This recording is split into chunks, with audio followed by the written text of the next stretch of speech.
The call never came. Not from my parents, not from my brother Marcus, not even one of those awkward family group texts where everyone pretends everything is normal. But I found out anyway because the bank's fraud prevention system flagged a massive withdrawal from my account at 2:47 a.m. on a Tuesday.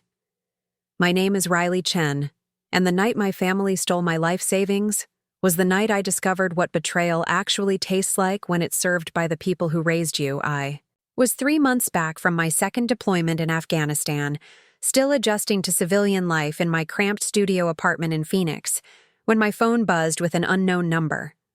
I almost ignored it. After 2 tours, you learn to be cautious about unexpected calls, especially ones that come while you're trying to fall asleep to the sound of traffic instead of mortars. Ms. Chen, this is David Martinez from Security at Desert Valley Credit Union. We have some unusual activity on your savings account that we need to verify with you immediately. I sat up in bed, suddenly wide awake. Unusual activity.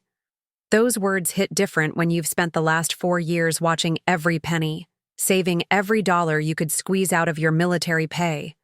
When you've eaten nothing but ramen and peanut butter sandwiches because every spare cent went into that account. When that account represents your entire future, your college fund, your security blanket, your proof that you're building something real. What kind of unusual activity? I asked, my voice steadier than my hands. Ma'am, there was a withdrawal request for $47,000 this morning.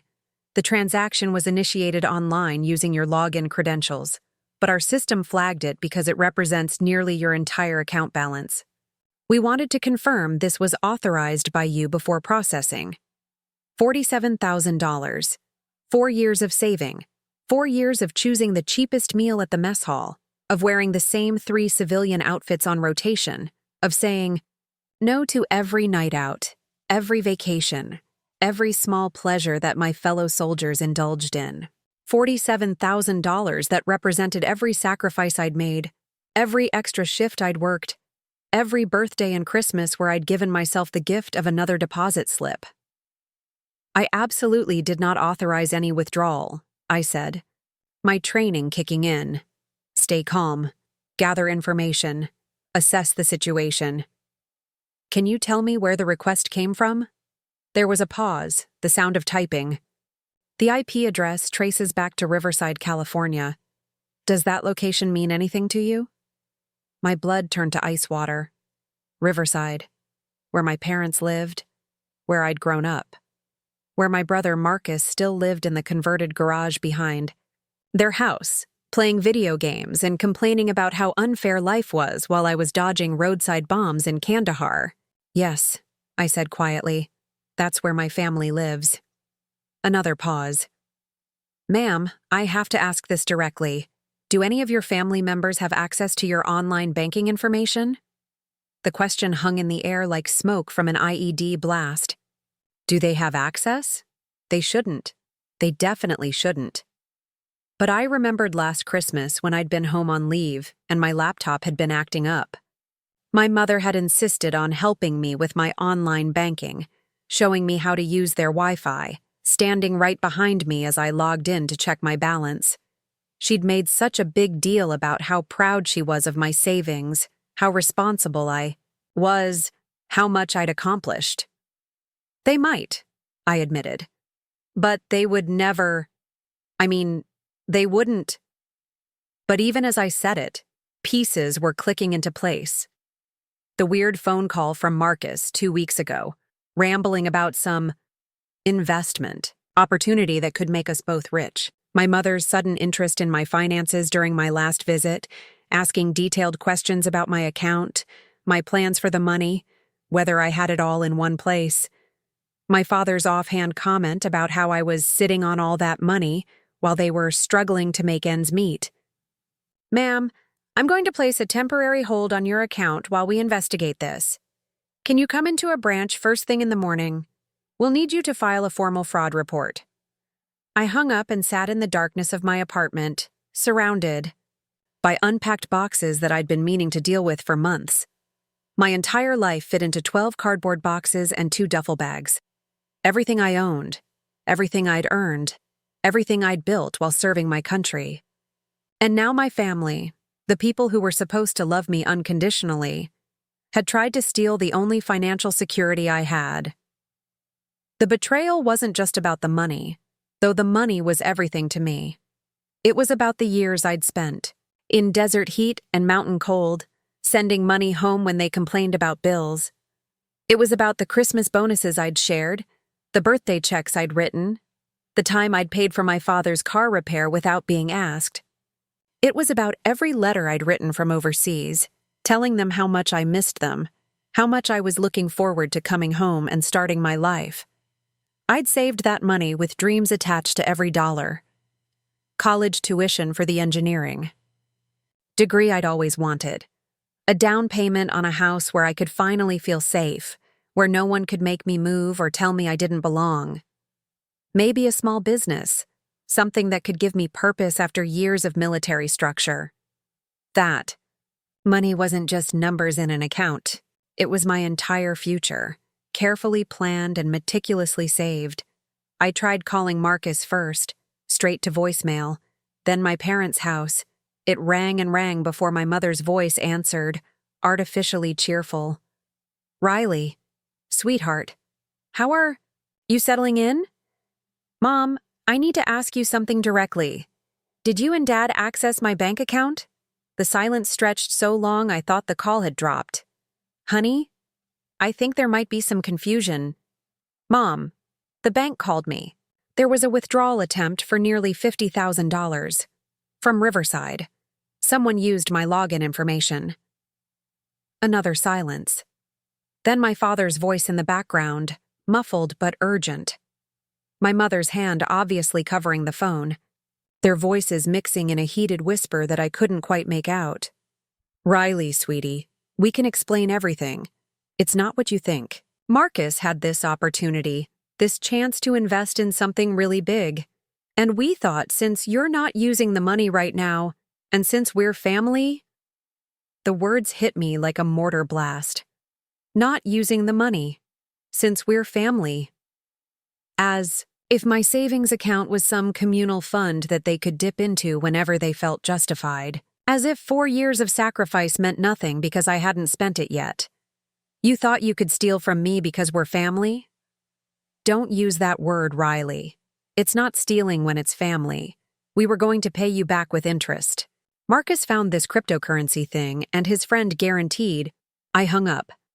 I sat there in my studio apartment, surrounded by my unpacked life, and for the first time since coming home from war, I felt truly alone. Not the kind of alone you feel in a foreign country, where at least you have your unit, your mission, your clear purpose. This was the kind of alone that comes from discovering that the people who were supposed to be your home base had been planning to rob you blind.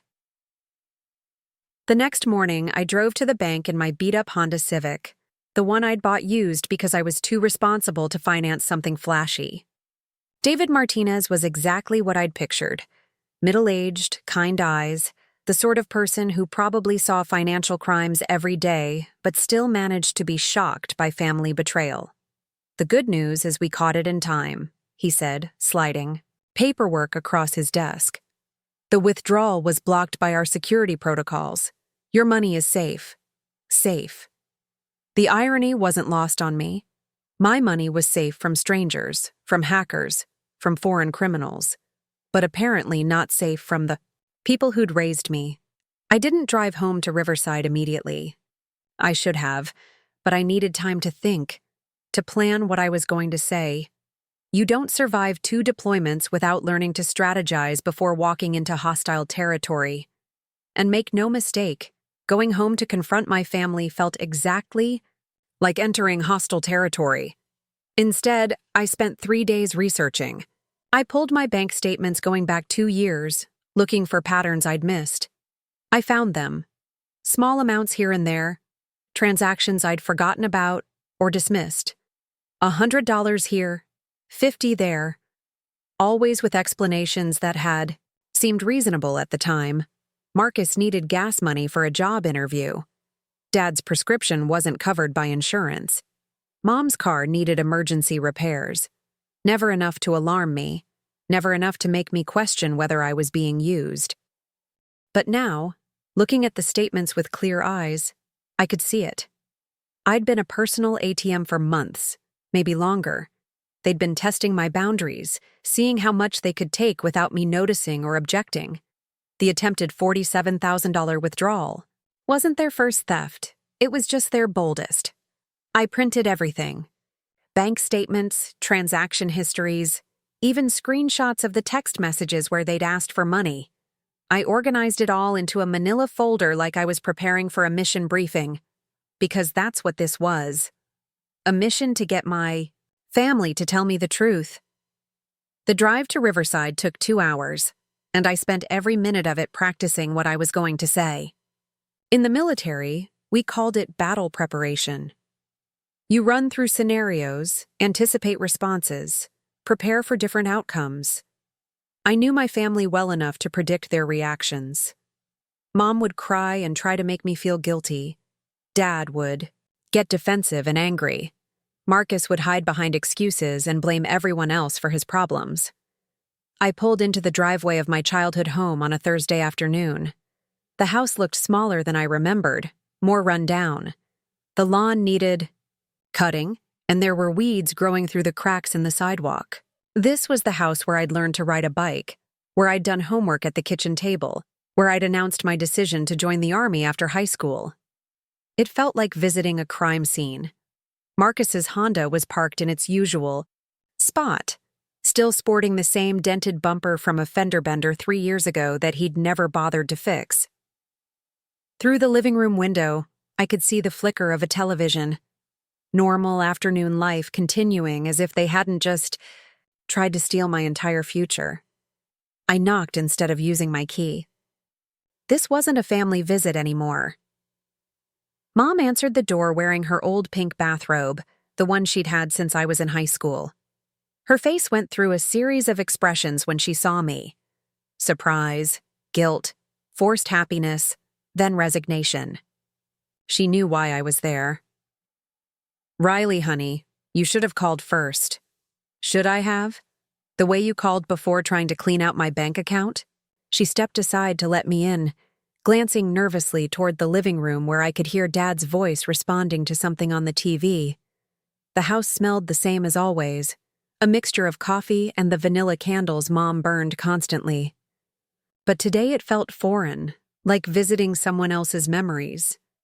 "Your father's watching his stories," she said quietly, as if that explained anything. "Maybe we should talk in the kitchen." "No, Mom. We're all going to talk. Right now. Get Dad and Marcus." Something in my voice must have reminded her of the soldier I'd become because she didn't argue. She called them both into the living room, and I watched my family assemble like suspects in a lineup. Dad looked annoyed at being pulled away from his TV show. Marcus wouldn't make eye contact with me, just stared at his phone like he was dealing with something incredibly important. Set the manila folder on the coffee table and sat down across from them on the couch I'd fallen asleep on countless times as a kid. But I wasn't a kid anymore, and this wasn't my home? "I want to hear it from your own mouths," I said. "Why did you try to steal $47,000 from me?" Dad bristled immediately, just like I'd expected. "Now hold on, Riley. Nobody tried to steal anything. Family doesn't steal from family. Then what would you call attempting to withdraw nearly my entire life savings without my permission?" "It was Marcus's idea," Mom said quickly, throwing my brother under the bus before anyone else could speak. "He came to us with this investment opportunity and I thought we were helping everyone," Marcus interrupted, finally looking up from his phone. "This wasn't some scam, Riley. This was a real chance to multiply your money. My friend Tony, he's made like $200,000 in crypto this year. $200,000. And all he started with was 10 grand. I stared at my little brother, this 32-year-old man who still lived in our parents' garage and had never held a job for more than 6 months. He was talking about cryptocurrency investment like he was Warren Buffett, with the confidence that only comes from complete ignorance. "So you decided to gamble with my money without asking me?" "It wasn't gambling," he said, getting defensive. And we were going to tell you about it after we made the investment. We were going to surprise you with how much money we made. Marcus, you've never successfully managed your own finances in your entire life. You still owe me $300 from last Christmas. What made you think I'd trust you with my life savings? Because we're family, Dad exploded, standing up from his recliner. Because family helps each other out. Because you've been sitting on all that money like some kind of dragon hoarding gold while the rest of us are struggling. There it was. The real reason. Not some get-rich-quick scheme. Not some investment opportunity. They resented me for having money. They resented me for being responsible while they lived paycheck to paycheck. They resented me for saving instead of spending, for planning instead of hoping, for building a future instead of just surviving each month. Struggling? I said, my voice dangerously quiet. Dad, you know what struggling looks like? Struggling looks like sharing a bunker with 12 other soldiers in 100-degree heat. Struggling looks like eating MREs for months because that's all there is. Struggling looks like watching friends die and then coming home to family who thinks your sacrifice entitles them to your money. Mom started crying, right on schedule. Riley, you don't understand how hard it's been for us. The economy, the bills, Marcus's student loans. Marcus's student loans for the degree he never finished? The one he dropped out of after 2 semesters to find himself? That's not fair, Marcus said. College isn't for everyone. And those loans, they follow you forever. The interest alone is killing me. So you thought you'd solve your money problems. With mine. We thought we'd solve everyone's money problems, Dad said. Including yours. You think we wanted to take your money and run? We were trying to help you get ahead, to make something of yourself beyond just sitting in that apartment feeling sorry for yourself. Feeling sorry for myself? That's what they thought I was doing. In their minds, my careful budgeting and responsible saving was just self-pity. My quiet adjustment to civilian life was depression. My refusal to blow money on things I didn't need was somehow a character flaw. I want to know exactly how you got my banking information, I said, opening the folder and pulling out printed screenshots. Because I've been going through my statements, and this wasn't your first attempt to access my money. I spread the papers across the coffee table like evidence photos. March 15th, $100 withdrawal for Marcus's job interview. Gas money. April 3rd, $200 for Dad's prescription emergency. May 20th, $75 for Mom's car repair. Should I keep going? They stared at the papers like I'd just revealed state secrets. The silence stretched, until I could hear the refrigerator humming in the kitchen. You gave us that money willingly, Mom said weakly. I gave you money when you asked for help. I didn't give you permission to help yourselves whenever you felt like it. And I definitely didn't give you permission to gamble my entire future on cryptocurrency because Marcus's unemployed friend got lucky. You don't get it, Marcus said, standing up and pacing behind the couch. You come back here with your military attitude and your perfect savings account, acting like you're better than us, like we're just losers who can't get our lives together. I never said that. You didn't have to say it. It's in everything you do. The way you live in that tiny apartment instead of getting a nice place. The way you eat cheap food and drive that piece of crap car. Like you're proving some point about how disciplined you are compared to the rest of us. I looked at my brother, this man who'd never served anyone but himself, and felt something shift inside me. Not anger, something colder and more final. Marcus, I live simply because I learned the difference between what I need and what I want. I save money because I learned that tomorrow isn't guaranteed, and if I don't take care of myself, nobody else will. I drive a cheap car and eat cheap food because every dollar I don't spend is a dollar toward a future where I won't have to depend on anyone. I stood up and gathered the papers back into the folder. And apparently, I was right about that last part. That's when Dad dropped the bomb that changed everything between us forever. You know what, Riley? Maybe it's time someone said this out loud. He was standing now, too, his face red with the kind of anger that comes from being caught and Cornered. You act like you're some kind of hero, but you're not. You're a grown woman living like a college student, hoarding money like the world's gonna end tomorrow.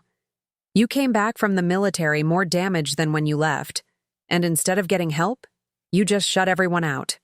Mom gasped. Robert, don't. No, Linda, she needs to hear this. She walks around here like she's better than us because she served her country, but look at her. Look at how she lives. No friends, no boyfriend, no life.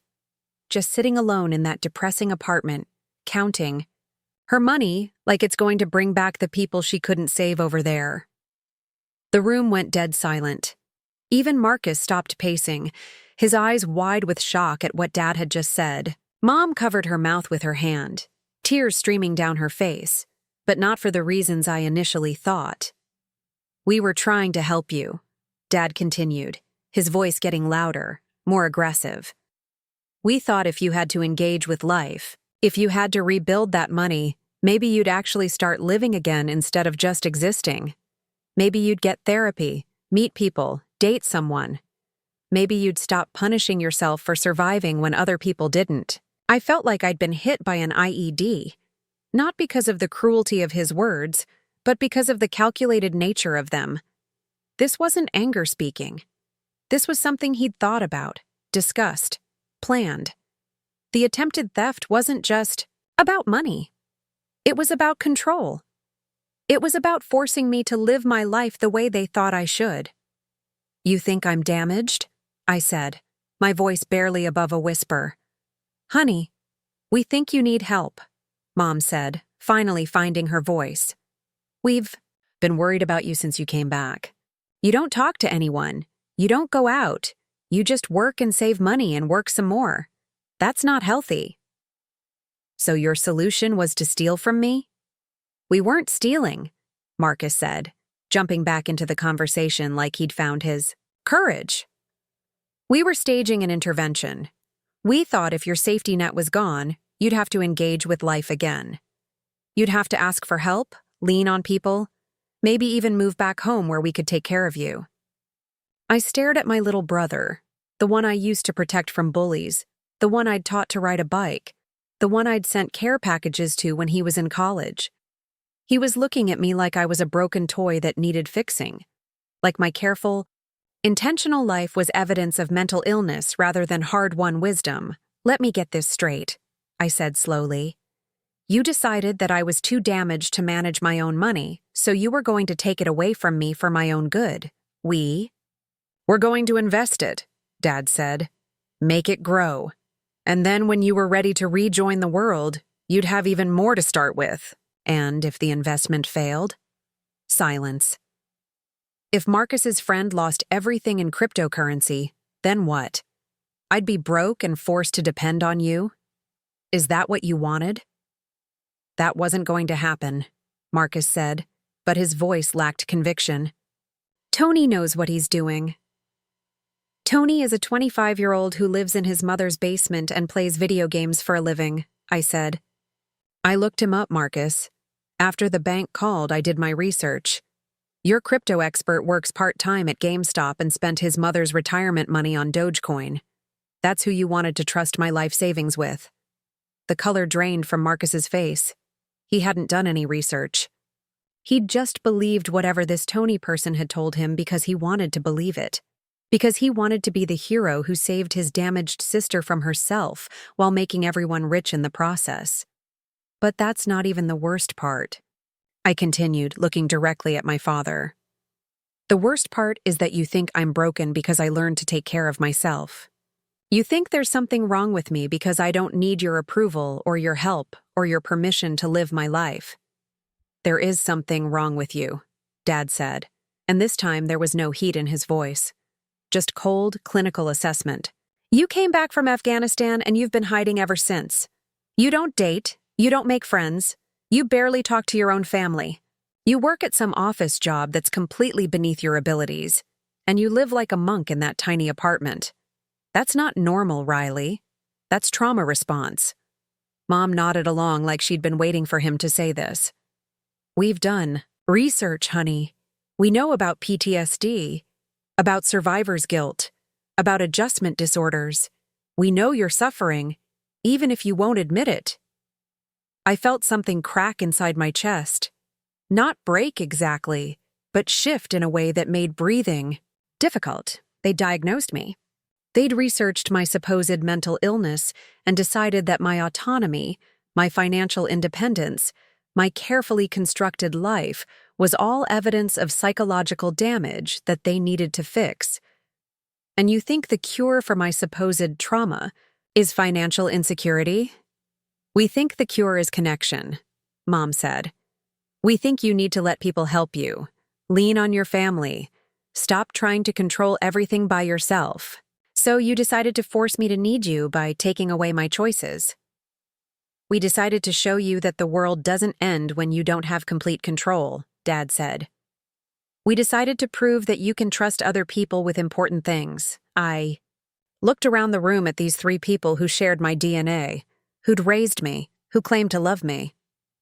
And I realized that they saw my strength as weakness, my independence as isolation, my success as failure. In their minds, a woman who could take care of herself was a woman who needed fixing. You want to know what trauma really looks like? I said, my voice steady despite the earthquake happening in my chest. Trauma looks like being betrayed by the people you're supposed to trust most.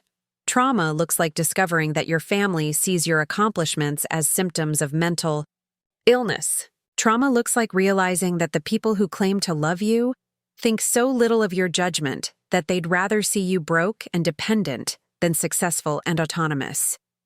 Riley, that's not what Mom started. Yes, it is.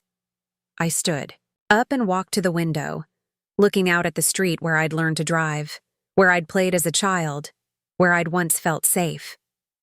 You looked at a woman who survived 2 combat deployments, who saved every penny she earned, who built a stable life for herself, and you decided she was too damaged to manage her own money. You looked at someone who learned to be self-sufficient in the most dangerous places on earth, and you decided she needed to be rescued from her own success. I turned back to face them. But here's what you don't understand. I'm not hiding from life. I'm not suffering from PTSD. I'm not punishing myself for surviving.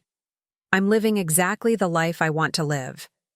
Quietly, carefully, on my own terms.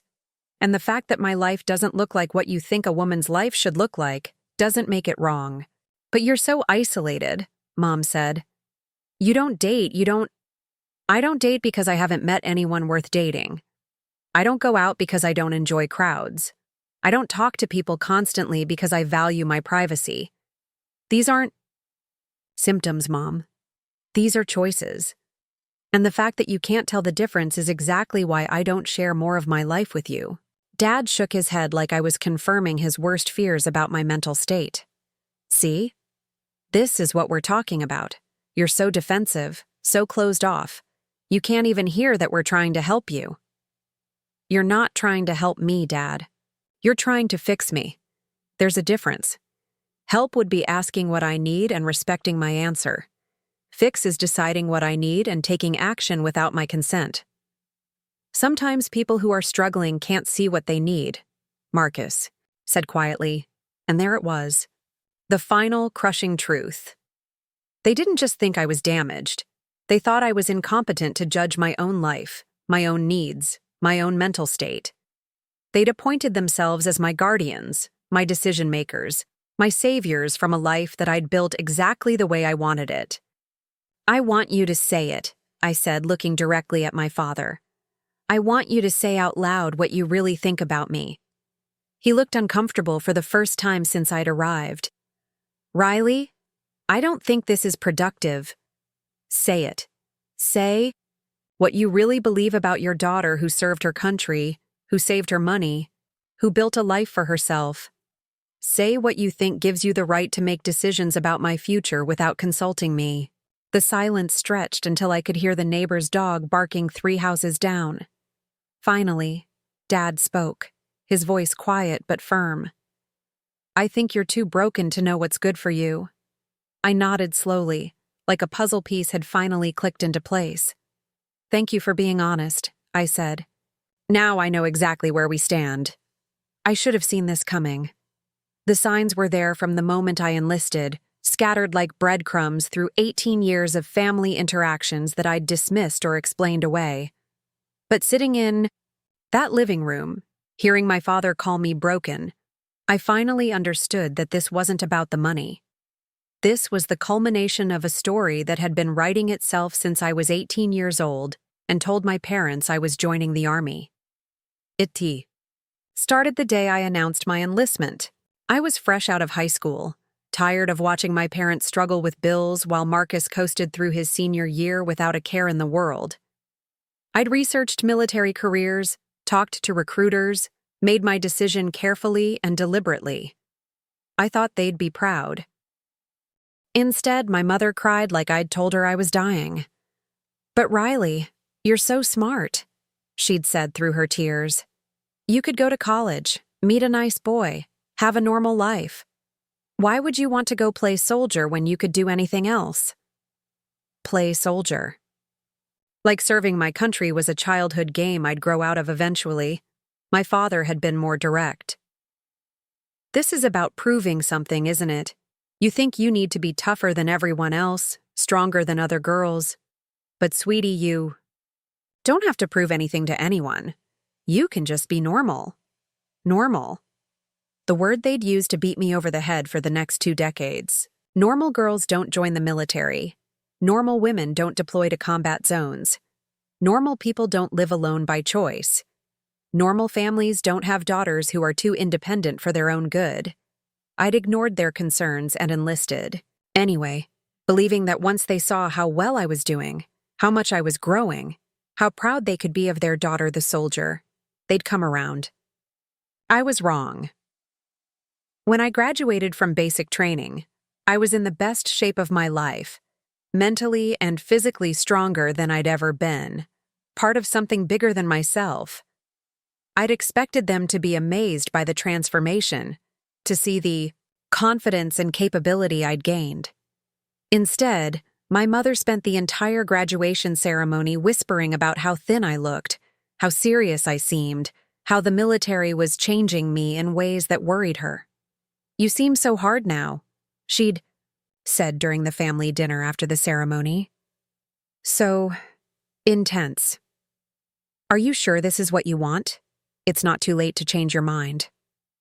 Even then, at 19, fresh from 8 weeks of training that had shown me what I was capable of, they were trying to save me from my own choices. The pattern continued through my first deployment.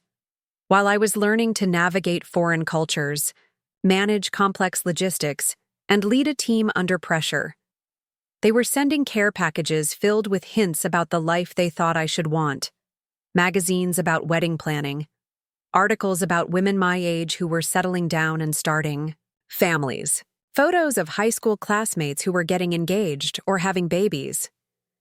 "We just want you to know you have options," Mom would write in her letters. "When you're ready to come home and start your real life, we'll be here to help you figure everything out." My real life. As if the life I was living, the work I was doing, the person I was becoming wasn't real enough for them to acknowledge. When I came home from my first deployment, they threw a welcome home party that felt more like a funeral. Everyone kept saying how glad they were that I was safe now, as if being in the military was just a dangerous phase I'd finally completed. The underlying assumption was that I'd done my duty, satisfied whatever compulsion had driven me to join, and now I could get on with being the daughter they actually wanted. "So, what's the plan now?" my aunt had asked at the party, surrounded by family members who all seemed very interested in my answer. "Are you thinking about college? Maybe finding a nice civilian job? I heard that companies love to hire veterans. For office work." Office work.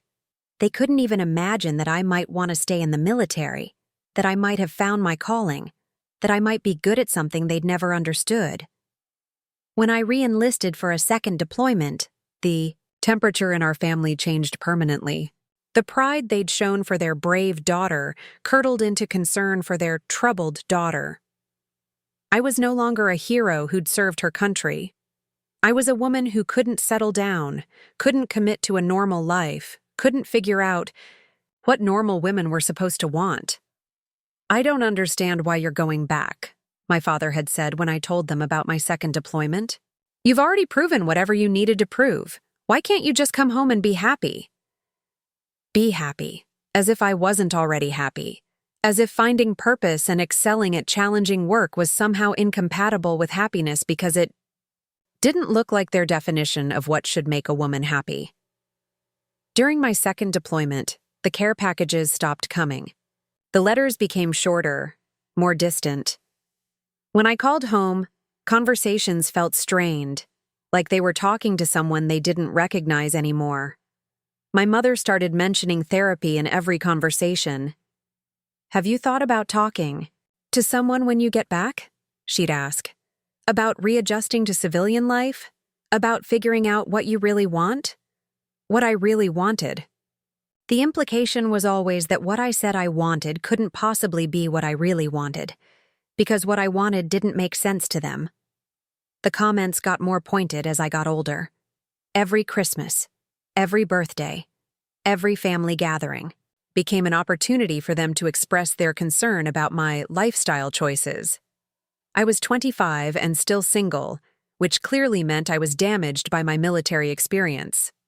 I was 27 and living alone, which obviously indicated that I couldn't form healthy relationships. I was 30 and focused on my career, which definitely proved that I was avoiding the real work of building a family. Marcus, meanwhile, could do no wrong. He dropped out of college after 2 semesters, but that was just him finding his path. He moved back in with our parents at 25, but that was just him saving money. He went through jobs like tissue paper, but that was just the tough economy and not his fault. He'd never had a relationship last longer than 6 months, but that was just him not settling for the wrong person. Every excuse they made for Marcus's failures was an excuse they refused to make for my successes. When I got promoted ahead of schedule, it was because I was too driven and needed to learn balance. When I saved money consistently, it was because I was too cautious and afraid to live. When I chose my assignments strategically, it was because I was too controlling and couldn't go with the flow. The double standard was so consistent that I started to believe there was something wrong with me. Maybe I was too intense, too focused, too independent. Maybe normal women didn't think about their careers the way I did, didn't plan their finances the way I did, didn't choose their relationships as carefully as I did. I started second-guessing myself, softening my opinions, apologizing for my accomplishments. When I got selected for specialized training, I downplayed the achievement. When I received commendations, I didn't mention them at family gatherings. When I was offered opportunities for advancement, I found ways to make them sound less impressive. But it was never enough. No matter how much I diminished myself, they still saw me as someone who needed fixing. The military had changed me, and I needed to be changed back. I was too serious about work, too independent in relationships, too careful with money, too analytical about decisions. The irony was that everything they criticized me for was everything that had made me successful. My intensity had earned me leadership roles. My independence had kept me safe in dangerous situations. My caution with money had built the financial security they'd just tried to steal. My analytical approach to decisions had served me well in complex, high-stakes environments. But none of that mattered to them because none of it fit their picture of what their daughter should be. They wanted me to be grateful for their concern, appreciative of their attempts to help me become more normal, more traditional, more like the woman they'd imagined raising. Looking back, I could see how the attempted theft was just the logical next step in 20 years of trying to save me from myself. They'd tried concern, criticism, suggestions, guilt, and manipulation. When none of that worked, when I continued to live my life according to my own values and priorities, they decided to take direct action. They'd convinced themselves that my financial independence was the root of my refusal to depend on them, to need them, to let them guide my life. If they could take that away, if they could force me into a position where I had to ask for help, maybe they could finally fix the daughter who'd never fit their expectations. Sitting in that living room, listening to them explain how broken I was, I finally understood that this had never been about helping me. This was about their discomfort with who I'd become, their inability to accept that their daughter had grown into someone they didn't recognize or understand. They didn't want to fix me for my sake. They wanted to fix me for theirs. The drive back to Phoenix was when everything crystallized. 2 hours of desert highway, classic rock playing softly on the radio, and the most important conversation I'd ever had with myself. Because somewhere between mile marker 47 and the exit for my apartment complex, I stopped being their broken daughter and started being my own whole person. It began with a simple question that popped into my head around Beaumont. What if they're wrong about everything? Not just wrong about the money, not just wrong about the cryptocurrency scheme, but wrong about me. Wrong about what constitutes a good life. Wrong about what happiness looks like. Wrong about what a successful woman should want. What if their entire framework for judging my life was fundamentally flawed? I pulled over at a rest stop and sat in my car, air conditioning running, watching families load and unload their vehicles. A mother was arguing with her teenage daughter about something trivial, their voices carrying across the parking lot in that particular tone of family frustration that I'd heard my entire life. The daughter looked embarrassed, defeated, like she was apologizing for existing in a way that disappointed her mother. I saw myself in that girl, and for the first time in 32 years, I felt sorry for the version of me who'd spent 2 decades trying to become someone my family could approve of. What if my quiet life wasn't evidence of trauma but evidence of wisdom? What if my financial discipline wasn't fear but strength? What if my independence wasn't damage but health? What if everything they'd labeled as problems were actually solutions to problems they'd never learned to solve? I thought about my apartment, the one they called depressing. It was small, yes, but it was also peaceful. Clean lines, minimal furniture, everything I needed, and nothing I didn't. I'd chosen every item carefully, from the books on my shelves to the single piece of art on my wall, a photograph of mountains I'd taken during leave in Colorado. It was a space that reflected my values: simplicity, intentionality, freedom from excess. My family saw emptiness where I saw clarity. They saw isolation where I saw tranquility. They saw a woman afraid to live where I saw a woman who'd learned the difference between living and performing. I thought about my work routine, another thing they criticized. I had a job at a logistics company, using skills I'd learned in the military to solve complex supply chain problems. It wasn't glamorous, but it was challenging, and I was good at it. I worked regular hours, came home to my quiet apartment, cooked simple meals, read books, went to bed early. On weekends, I hiked, did laundry, sometimes drove to the coast just to watch the ocean. They called this boring. I called it sustainable. After years of military scheduling, of constant readiness, of never knowing when everything might change, I'd built a life with predictable rhythms that felt like luxury to me. I didn't need excitement or drama or constant social stimulation. I needed the kind of peace that comes from knowing exactly where you are and why you're there. But somewhere, along the way, I'd started apologizing for this peace. I'd begun to question whether my contentment was really depression, whether my independence was really fear, whether my careful choices were really avoidance. I'd let their definitions of normal creep into my self-assessment until I was second-guessing. Decisions that had brought me nothing but satisfaction. The money was the perfect example. I'd saved $47,000 over 4 years by making intentional choices about every purchase. I'd researched every investment, tracked every expense, built an emergency fund that could sustain me for 8 months if I lost my job. This wasn't obsessive behavior. This was responsible planning by someone who'd learned that security isn't guaranteed and preparation isn't paranoia. But my family saw hoarding where I saw planning. They saw fear, where I saw wisdom. They saw a woman too damaged to enjoy life, where I saw a woman smart enough to build a foundation before constructing the rest of her future. The dating thing was another area where their criticism had gotten under my skin. Yes, I was single. Yes, I'd been single for over a year, but not because I was damaged or afraid or incapable of relationships. I was single because I'd learned to be happy alone, and that made me incredibly selective about who I allowed into my space. I'd dated after my first deployment, thinking I needed to prove I could have a normal relationship.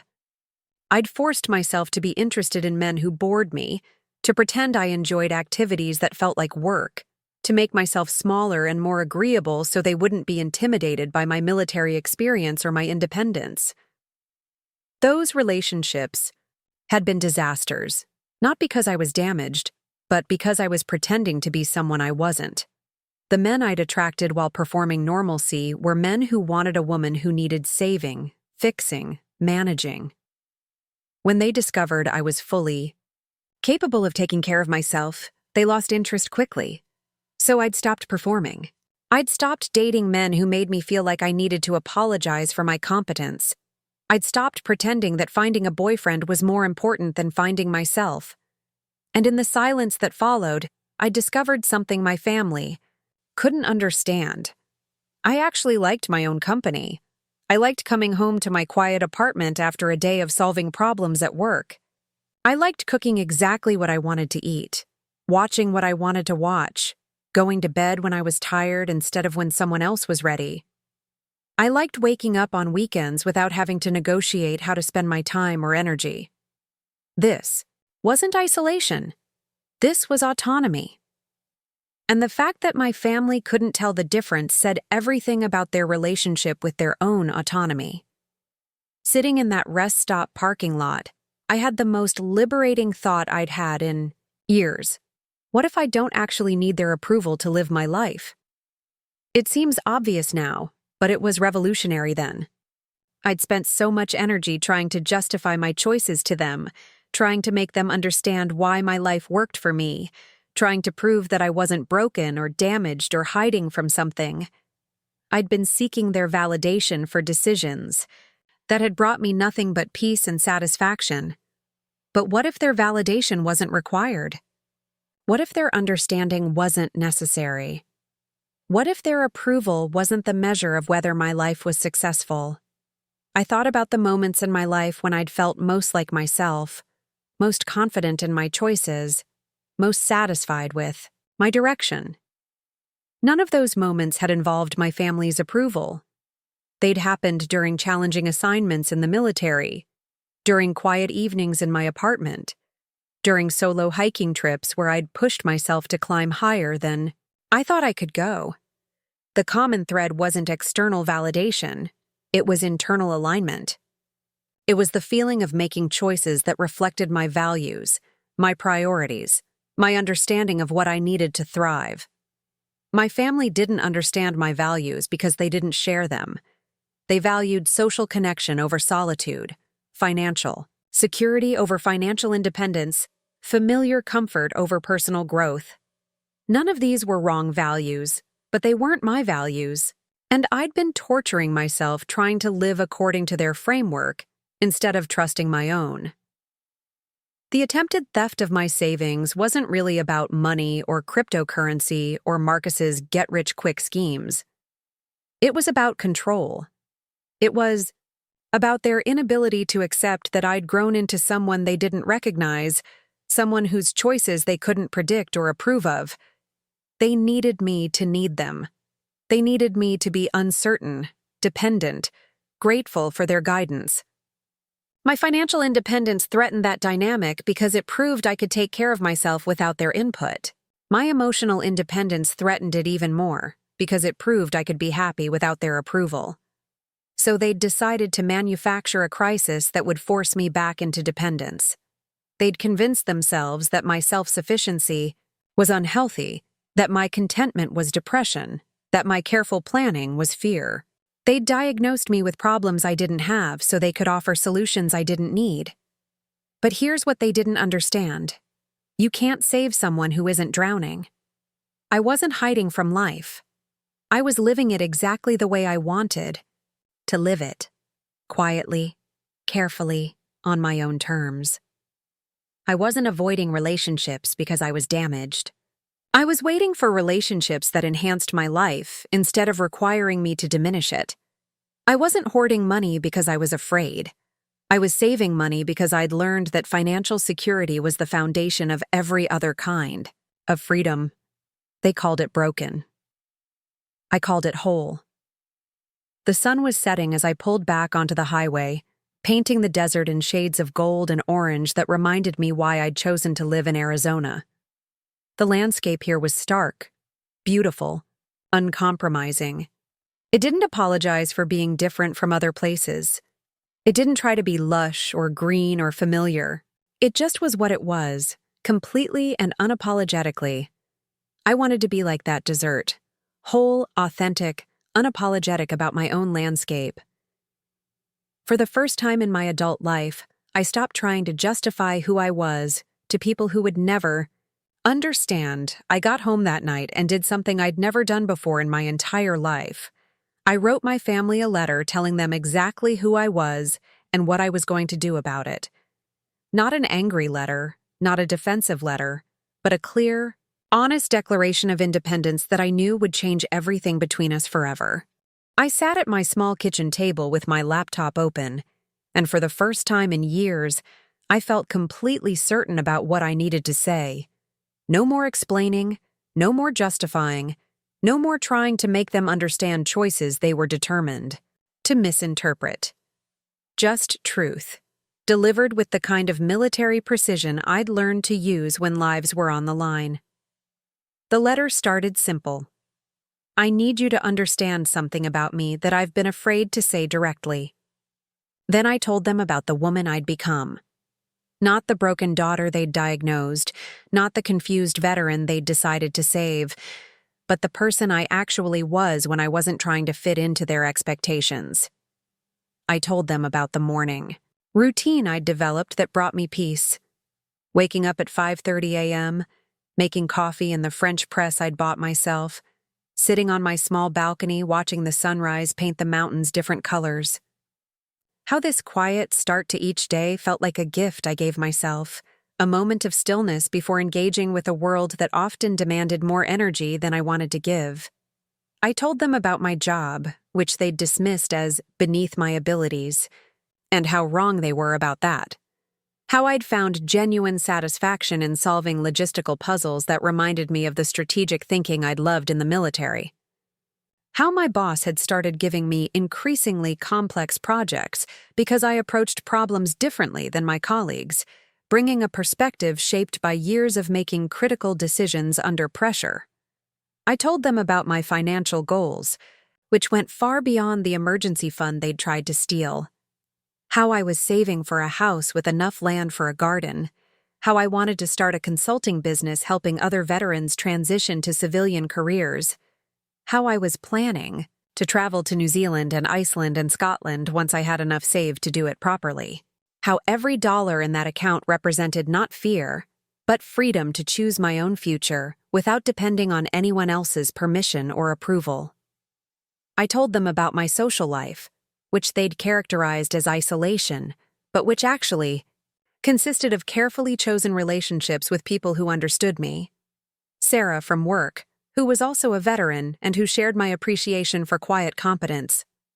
Miguel from my hiking group, who never questioned why I preferred solo trails but always invited me to join group adventures when I was ready for company.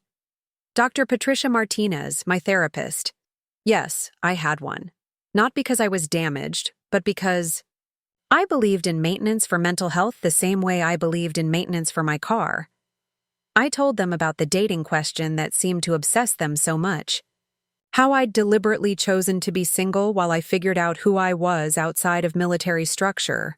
How I'd dated enough to know the difference between loneliness and solitude. How I'd learned that being with the wrong person felt infinitely worse than being with myself. How I wasn't avoiding love. I was preparing for it by becoming someone worth loving, starting with learning to love myself. But the heart of the letter was about their attempt to steal my money and what it revealed. About how they saw me, I wrote about the pattern I'd finally recognized. How every criticism they'd ever made about my life was actually criticism of my refusal to live according to their script. How they'd labeled my independence as damage because independent daughters were harder to control. How they'd pathologized my contentment because content daughters were less likely to need saving. You tried to take my money because you thought my financial security was making me too comfortable with a life you don't approve of, I wrote. You thought if you could manufacture a crisis, I'd have to come running back to you for help, guidance, support. You thought you could force me to need you by taking away the thing that allowed me to want you instead. Then I told them what was going to happen next. I was changing all my banking passwords and security questions. I was removing them as emergency contacts on all my accounts. I was setting up new protocols with my bank that required in-person verification for any large transactions. I was essentially building a financial firewall between myself and anyone who thought they knew better than I did about how to manage my money. But more than that, I was changing the terms of our relationship entirely. From now on, I wrote, I will only engage with you when you can treat me as a competent adult whose choices you may not understand, but whose right to make those choices you respect.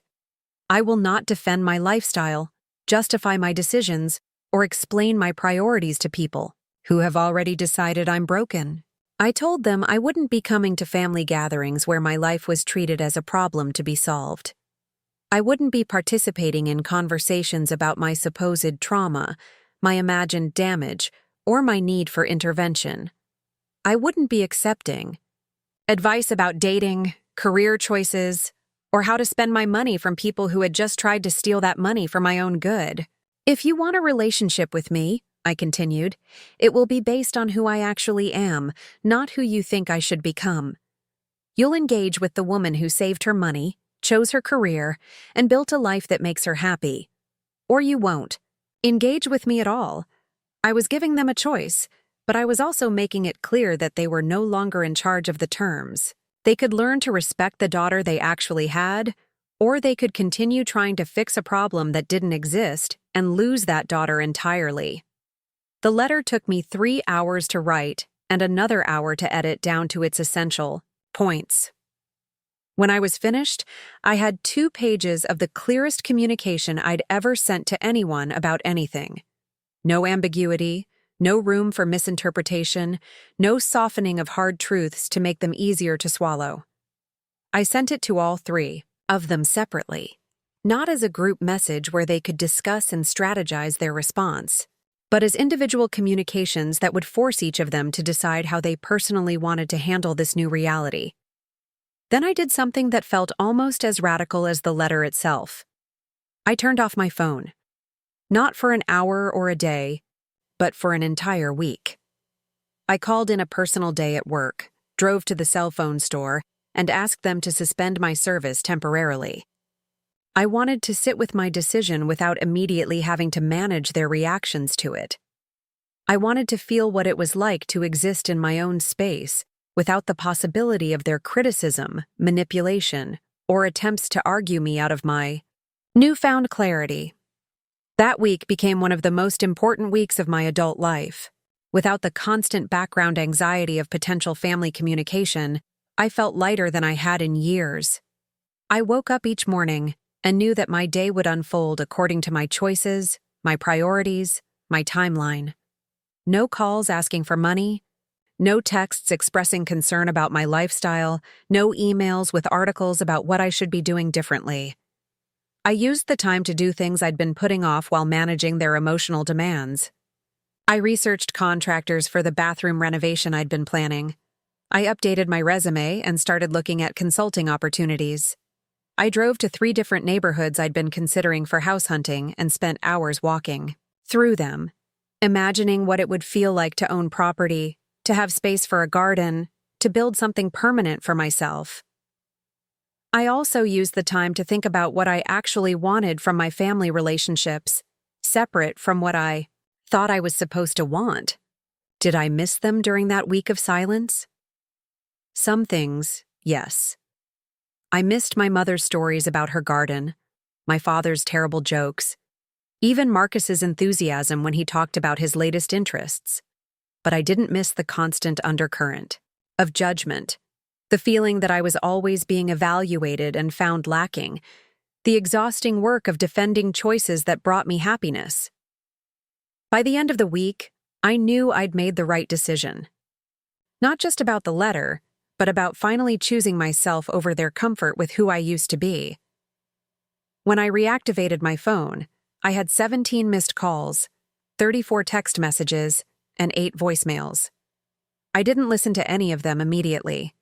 Instead, I made myself coffee, sat on my balcony, and took a few minutes to appreciate the peace I'd created before diving back into whatever chaos they'd generated in response to my boundaries. Then I opened the messages, ready for whatever came next, but no longer willing to compromise the life I'd built for the sake of relationships that required me to be someone I wasn't. The messages were exactly what I'd expected, a progression from confusion to anger, to bargaining, to threats. Mom's initial texts were hurt and bewildered. "Riley, honey, I don't understand what's happened. Please call me so we can talk this through." Dad's were more aggressive. "This is ridiculous, Riley. You're overreacting to something we can easily resolve if you just be reasonable." Marcus had sent the most messages, a rambling stream of consciousness that revealed more about his mindset than any conversation we'd ever had. "This is insane," one read. "We're your family.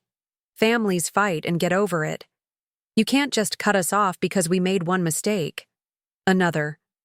"Mom's been crying for 3 days. Dad's furious. This is tearing. Everyone apart, and for what? Because we tried to help you make some money?" But buried in the avalanche of their reactions, I found something I hadn't expected. Relief. Not just my own relief at finally speaking honestly, but evidence of their relief at no longer having to pretend they approved of my choices.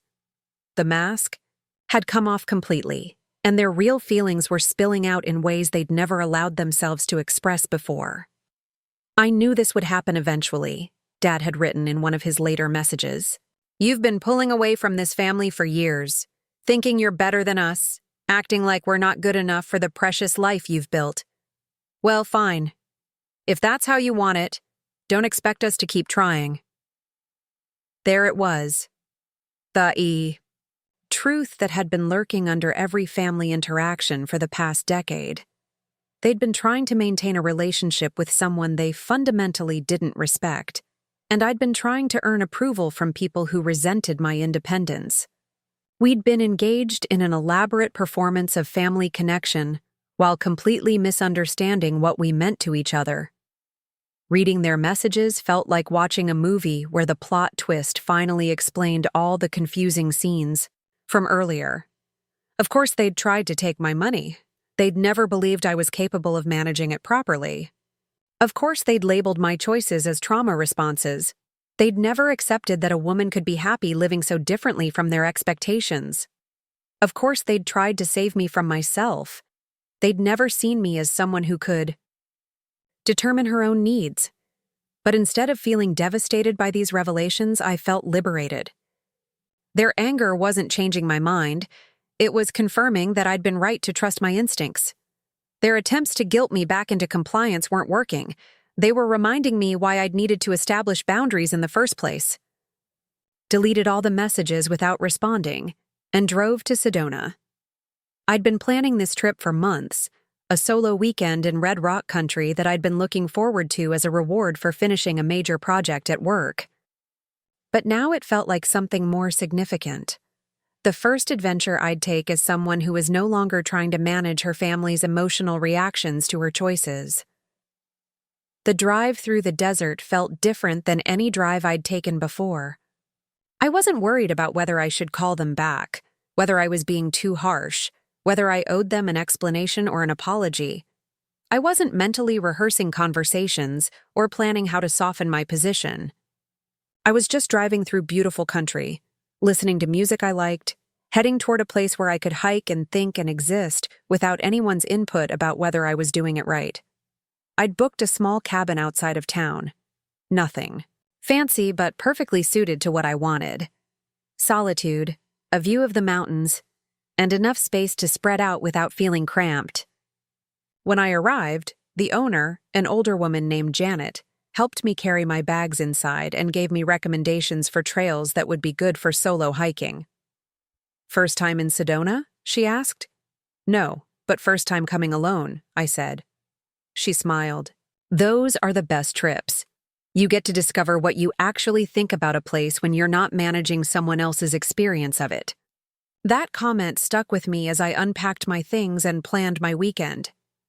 How much of my life had I been experiencing through the filter of other people's expectations?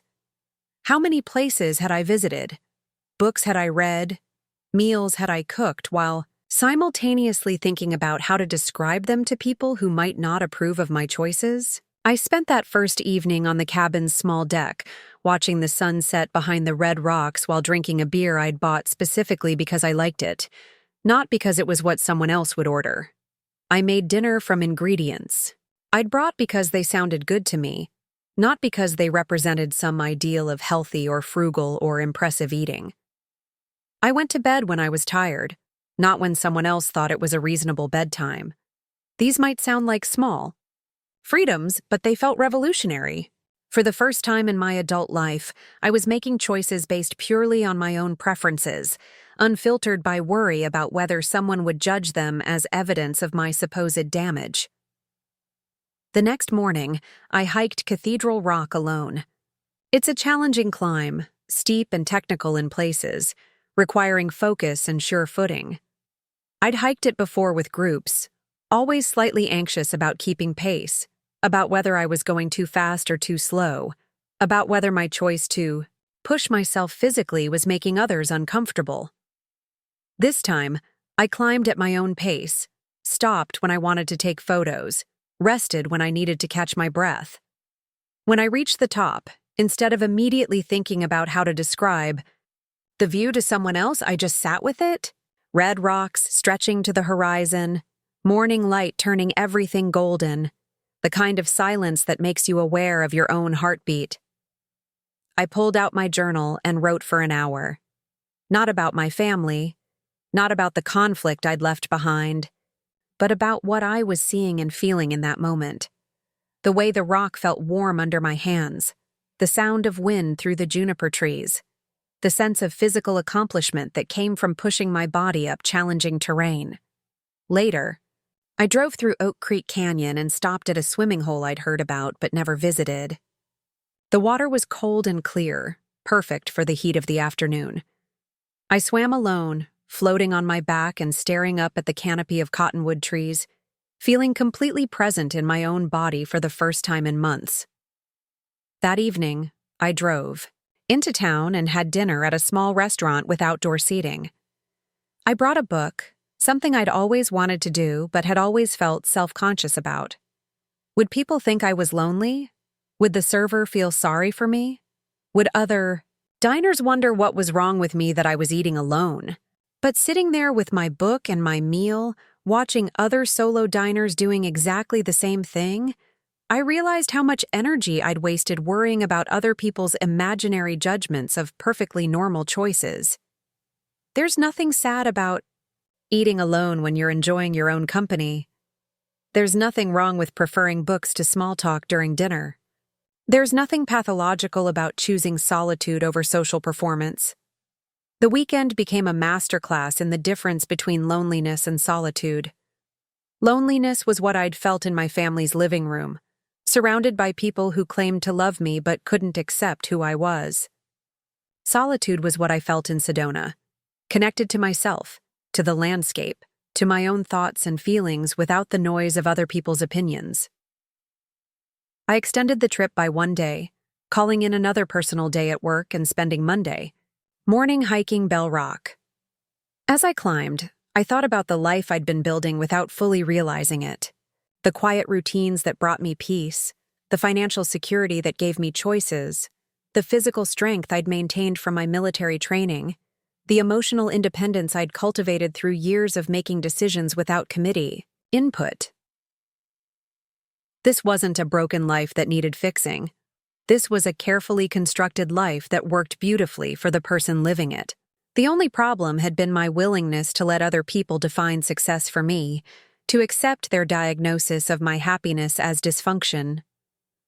On the drive home, I stopped at a farmer's market in Flagstaff and bought vegetables I'd never tried before, planning to experiment with cooking them in ways that sounded interesting to me. Such a small thing, but it felt significant. Choosing food based on curiosity rather than familiarity. Planning meals that reflected my actual preferences rather than what I thought I should want. When I got back to Phoenix, my apartment felt like a sanctuary in a way it never had before. Not because I was hiding from the world, but because I'd created a space that perfectly reflected my values and needs. Clean, organized, peaceful, filled with things I'd chosen deliberately. A base camp for adventures rather than a bunker for avoiding life. I checked my phone and found more messages from my family, but they felt like news from a foreign country. Interesting in an abstract way, but not directly relevant to my current reality. They were still trying to argue me out of boundaries I'd already fully committed to. They were still trying to solve a problem that existed only in their imagination. I made myself coffee, sat on my balcony, and planned the next phase of my life. Not the life they thought I should want, but the one I actually did want. The house I was going to buy, the business I was going to start, the trips I was going to take, the relationships I was going to build with people who appreciated rather than tolerated my independence. For the first time in my adult life, I was planning a future based entirely on my own vision of what would make me happy. It felt like the most radical thing I'd ever done. The silence I'd created started making noise in ways I hadn't anticipated. It began with my cousin Jessica, who called me 3 weeks after I'd cut contact with my parents and Marcus. Jessica lived in Portland and had always been the family member who paid attention to undercurrents, who noticed when things didn't add up. "Riley, what the hell is going on?" she said when I answered her call. "Aunt Linda called my mom crying about how you've abandoned the family and won't return their calls, but she won't explain what actually happened. Just keeps saying you're having some kind of breakdown and won't accept help." I found myself laughing, which wasn't the reaction Jessica expected. Did she mention the part where they tried to steal $47,000 from my bank account? The silence on the other end of the line stretched long enough that I thought the call had dropped. They did what now? So I told her. The whole story, from the bank's fraud prevention call to the confrontation in their living room to their explanation that they were trying to save me from my own financial responsibility. Jessica listened without interrupting, occasionally making small sounds of disbelief. "Jesus Christ, Riley. And they're telling everyone you're having a breakdown?" Apparently, my refusal to let them manage my money for my own good is evidence of psychological instability. "This explains so much," Jessica said. "Mom's been getting these weird calls from Aunt Linda, asking if she thinks you seem different since you came back from deployment, whether we've noticed you isolating yourself. I thought she was just being her usual dramatic self, but she was building a case, wasn't she? Trying to get the rest of the family to agree that you need intervention. This was news to me. I'd assumed their attempts to diagnose me as damaged were limited to our immediate family dynamic. I hadn't realized they were actively trying to recruit other relatives into their narrative about my supposed breakdown.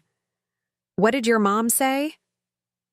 "She told Aunt Linda that you seemed like the most well-adjusted person in the family." Jessica laughed, which apparently wasn't the answer Linda was looking for. "Mom said she got huffy and started listing all the ways your lifestyle proves you're struggling. The apartment, the job, the single thing, the money hoarding.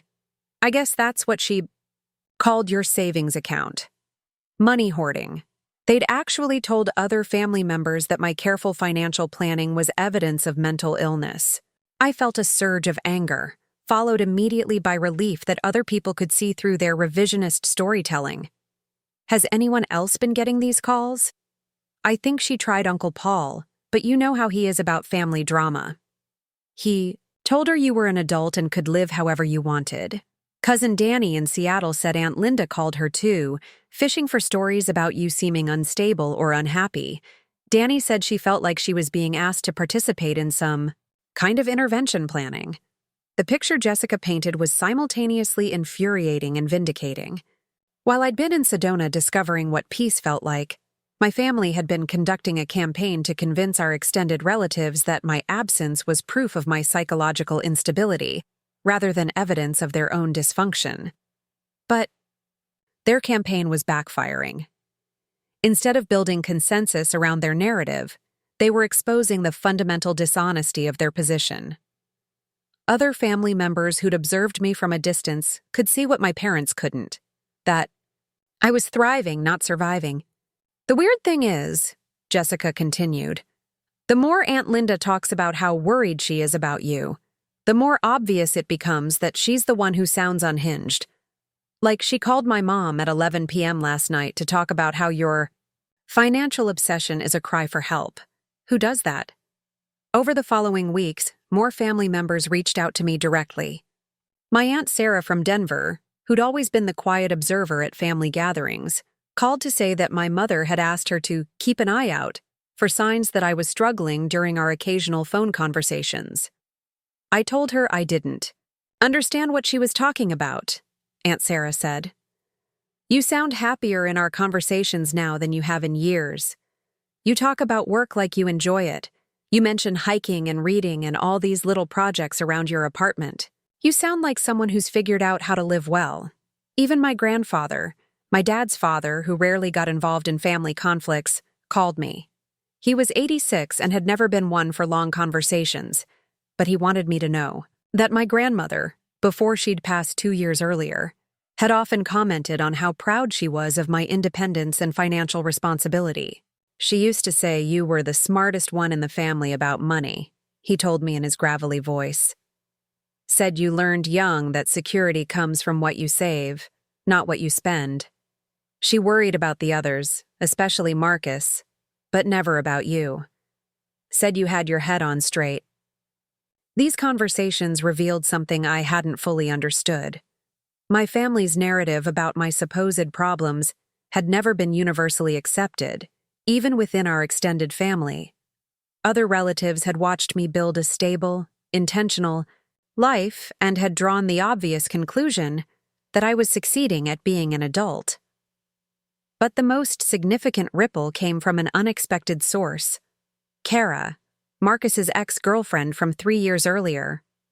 She'd apparently heard through mutual friends that there was some kind of family drama involving me, and she reached out via Facebook Messenger.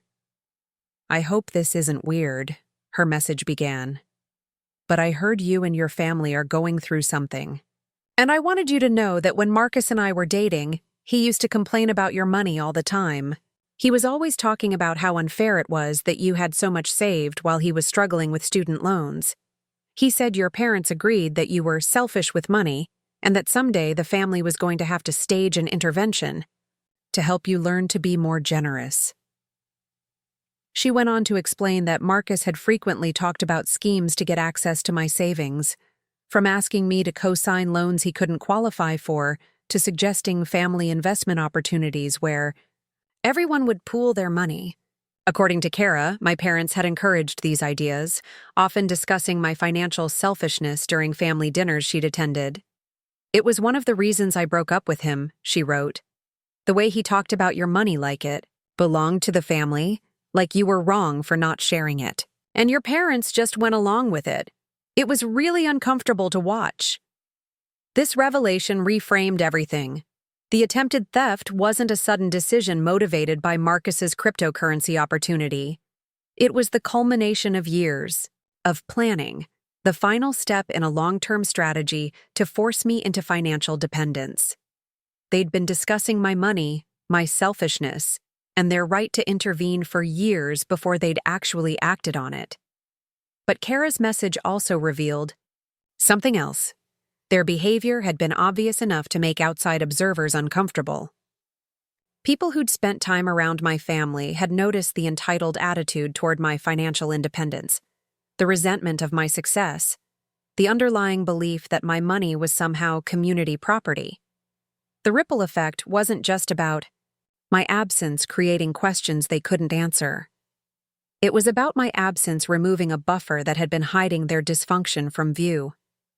When I was present, absorbing their criticism and defending my choices, I was also inadvertently covering for the unreasonableness of their positions. My willingness to engage with their complaints had made those complaints seem legitimate. But now, with me gone, their behavior was exposed in stark relief. They were calling relatives at midnight to discuss my supposed psychological problems. They were trying to recruit family members to validate their narrative about my instability. They were telling people that my financial responsibility was evidence of mental illness. Without me there to absorb and normalize their dysfunction, they looked exactly like what they were. People who'd tried to steal money from a family member and were now desperately trying to justify their actions by pathologizing her resistance. The most telling indicator of how badly their narrative was failing came from my cousin Mike, who lived near my parents and occasionally helped them with yard work. He called me a month after I'd gone no contact, not to check on my mental health, but to ask what I'd said to them. "Dude, I don't know what went down between you guys, but your parents are acting super weird about it. Your mom keeps asking if I think you seemed off the last time I saw you. Like she's trying to get me to agree that you're having problems. And your dad keeps making these comments about how military service changes people and how some veterans never really come home." He paused, then added, "But here's the thing. I was at your apartment like 6 months ago when you helped me move that furniture, remember?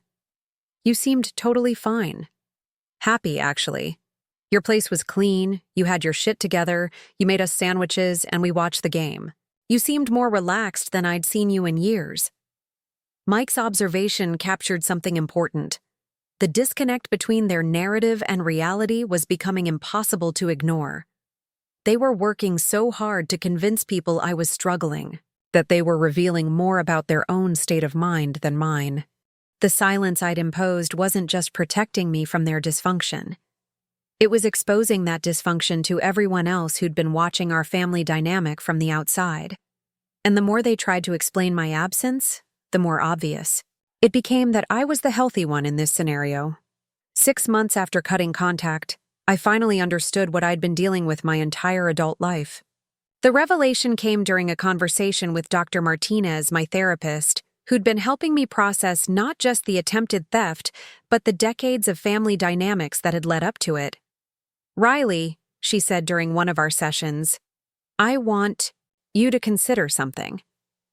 What if your family's inability to accept your independence isn't really about you at all? What if it's about what your independence reveals about their own choices?" The question sat in the air between us while I thought about it.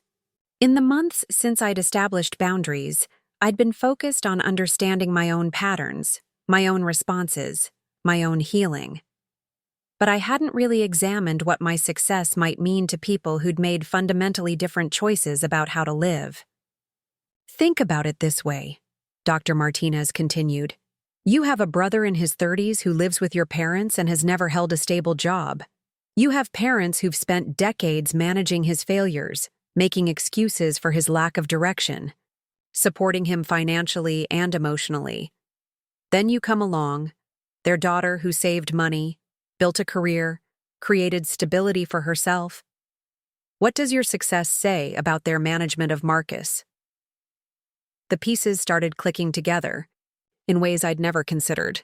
My financial independence wasn't just different from their family culture. It was a direct challenge to the narrative they'd built around Marcus's dependence. If I could save $47,000 in 4 years while living on a modest salary, what did that say about Marcus's inability to save anything while living rent-free in their garage? If I could transition successfully from military to civilian life, find meaningful work, and build a stable routine, what did that say about their acceptance of Marcus's perpetual finding himself phase? If I could live alone and be content, what did that say about their belief that Marcus needed constant family support to function? Your independence forces them to confront some uncomfortable questions about their other relationships, Dr. Martinez observed. It's easier to label you as damaged than to examine whether their enabling of Marcus has actually been helping him. This reframed everything I'd experienced with my family. The constant criticism of my choices, the attempts to pathologize my contentment, the resentment of my financial success. None of it had really been about me. It had been about protecting a family system that required one child to be competent and the other to be helpless. I thought about the dynamics I'd observed but never fully understood. How my parents had different standards for Marcus and me from childhood. How his failures were always explained by external circumstances, while my successes were downplayed or attributed to luck. How they'd worked harder to accommodate his needs than to celebrate my achievements. They'd built their identities around being the parents who sacrificed for their struggling son. My mother took pride in cooking his meals, doing his laundry, managing his schedule. My father felt important when Marcus asked for advice about basic adult decisions. They'd found purpose in being needed by someone who couldn't take care of himself. But I'd never needed that kind of management. Even as a teenager, I'd been self-directed, responsible, focused on building toward my own goals. I'd enlisted in the military not because I was running away from something, but because I was running toward something. Challenge, growth, the chance to serve something bigger than myself. My independence had made me a secondary character in their family narrative. The focus was always on Marcus's latest crisis, his newest plan, his ongoing struggles. I was the stable one, the one they didn't have to worry about, the one who could take care of herself while they devoted their energy to the child who needed them. This dynamic had worked when I was younger and still seeking their approval. I accepted my role as the self-sufficient daughter who didn't require much attention or support. I'd been proud of being low maintenance, of not adding to their stress, of proving that I could handle whatever life threw at me. But as I'd gotten older and built an increasingly successful life, my independence had become threatening rather than reassuring. It had started to highlight the dysfunction in their relationship with Marcus. If both their children could be successful, what excuse was there for continuing to enable one of them indefinitely? The attempted theft of my savings wasn't really about cryptocurrency or investment opportunities. It was about forcing me back into a position where I needed their help, where I fit into their established family roles, where my success couldn't serve as an uncomfortable comparison to Marcus's failures. They needed you to need them, Dr. Martinez explained. Because your not needing them made it obvious that Marcus's constant neediness was a choice, not an inevitability. I started to understand why they'd been so invested in diagnosing me with trauma, depression, and adjustment disorders. If my independence was actually dysfunction, then Marcus's dependence could be seen as healthy family connection. If my contentment was really hidden suffering, then his obvious unhappiness could be dismissed as temporary difficulties. They'd spent years trying to convince me that my differences from their family culture were evidence of psychological problems, because accepting those differences as strengths would have required them to examine their enabling of Marcus as a weakness. The pattern extended beyond just financial issues. My career success had been minimized, because celebrating it would have highlighted Marcus's career failures.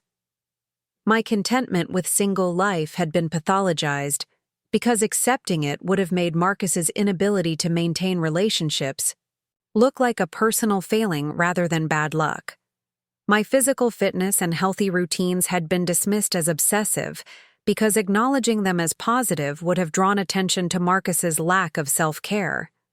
I realized that every criticism they'd ever made of my life could be understood as an attempt to protect Marcus from unfavorable comparisons. They'd needed me to be flawed, struggling, in need of guidance so that his obvious struggles wouldn't look like character defects in contrast to my stability. But here's what they hadn't anticipated. My refusal to play that role anymore had exposed the fundamental dysfunction of their family system. Without me there to absorb criticism and deflect attention from Marcus's issues, those issues had become impossible to ignore. According to Jessica, who'd been getting updates from other family members, Marcus had been struggling more than usual since I'd cut contact. Without the safety net of my potential financial help, he'd been forced to confront the reality of his situation. He'd applied for several jobs, but hadn't been called for interviews. He'd looked into apartments, but couldn't afford rent on his sporadic income. He'd tried to get a loan for a car but couldn't qualify without a cosigner. Aunt Linda's been calling my mom more frequently, Jessica told me during one of our check-ins. She's really stressed about Marcus, says he's been depressed since you stopped talking to them. She keeps asking if my mom thinks there's any way to fix things with you. But the requests for reconciliation weren't really about missing me or recognizing they'd been wrong about the attempted theft. They were about restoring the family dynamic that had allowed them to avoid addressing Marcus's fundamental inability to function as an independent adult. They wanted me back in the role of successful daughter, whose accomplishments they could downplay while maintaining their identity as parents who were heroically supporting their struggling son. They wanted access to my financial resources as a backup plan for Marcus's continued failures. They wanted my presence to dilute the focus on his problems and my silence about his dependence on them. Dr. Martinez helped me see that my boundaries weren't just protecting me from their dysfunction, they were forcing all of them to confront realities they'd been avoiding for years. Marcus was having to face the consequences of never learning basic adult skills. My parents were having to acknowledge that their helping had actually been enabling. The family was having to function without the buffer of my competence and resources. Change is hard for family systems, Dr. Martinez explained. When one person stops playing their assigned role, everyone else has to adjust. They're probably hoping that if they can convince you to come back, everything can go back to the way it was. But I didn't want things to go back to the way they were. I didn't want to resume my role as the family bank account, the emotional shock absorber, the scapegoat for their dysfunction. I'd discovered what it felt like to live without constantly managing other people's reactions to my success, and I wasn't willing to give that up. Understanding the deeper dynamics didn't make me angry at my family. If anything, it made me sad for them. They'd spent so much energy maintaining a dysfunctional system that they'd missed out on the chance to have genuine relationships with both their children. They'd been so focused on protecting Marcus from the consequences of his choices that they'd never given him the opportunity to grow into a capable adult. And they'd been so threatened by my independence that they'd never been able to simply enjoy having a daughter who was thriving. They'd missed years of opportunities to celebrate my achievements, to learn from my perspective, to benefit from my stability without trying to undermine it. But understanding their motivations didn't obligate me to sacrifice my well-being to maintain their comfort. Their inability to handle my success was their problem to solve, not mine to accommodate. A year after cutting contact, I stopped checking my phone for their messages. Not because I was avoiding them, but because I genuinely forgot they might call. That shift happened so gradually I almost missed it. One day I realized I'd gone 3 weeks without thinking about whether they'd tried to reach me, without wondering if they'd finally understood why I'd walked away, without hoping they might acknowledge what they'd done wrong. The mental space that had been occupied by managing their emotions, predicting their reactions, and defending my choices had been filled with other things. Better things. I'd started taking Spanish lessons because I'd always wanted to travel through South America. I'd joined a book club where people actually discussed literature instead of using reading, time to gossip about family drama. I'd signed up for a pottery class that met Thursday evenings, something I never could have done when I was constantly available for family crises. These might seem like small changes, but they represented a fundamental shift in how I allocated my emotional energy. Instead of spending mental bandwidth on people who resented my happiness, I was investing it in activities and relationships that enhanced that happiness. The pottery class was where I met Elena, a retired teacher who'd moved to Arizona from New Mexico after her husband passed away. She was 73, sharp as a knife, and had absolutely no patience for people who complained about problems they weren't willing to solve. We became friends in the way that happens sometimes between people who recognize something familiar in each other's approach to life. "You remind me of myself at your age," she told me one evening as we worked on our projects. "I had family members who thought I was too independent, too serious about my career, too picky about men. They were always trying to fix me, make me more social, more conventional. Took me years to realize the problem wasn't that I was broken. It was that I intimidated people who'd never learned to be happy with themselves." Elena had been married for 47 years to a man who'd supported her independence rather than feeling threatened by it. She'd traveled extensively, taught in 3 different states, raised 2 children who respected her choices even when they didn't understand them. She'd built exactly the kind of life I was working toward: intentional, fulfilling, unapologetic. "The secret," she said, "is learning the difference between people who want to know you and people who want to change you. Once you figure that out, relationships become much simpler." I thought about that distinction as I navigated other areas of my life. At work, I'd started speaking up more in meetings, offering ideas without first apologizing for taking up space. My supervisor had noticed, mentioning during my performance review that my confidence had improved significantly over the past year. I'd been recommended for a promotion that would come with both more responsibility and a substantial salary increase.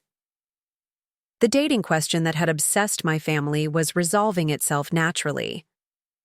I'd gone on a few dates with men I'd met through hiking groups and work connections, but I wasn't desperate to make something work just to prove I could maintain a relationship.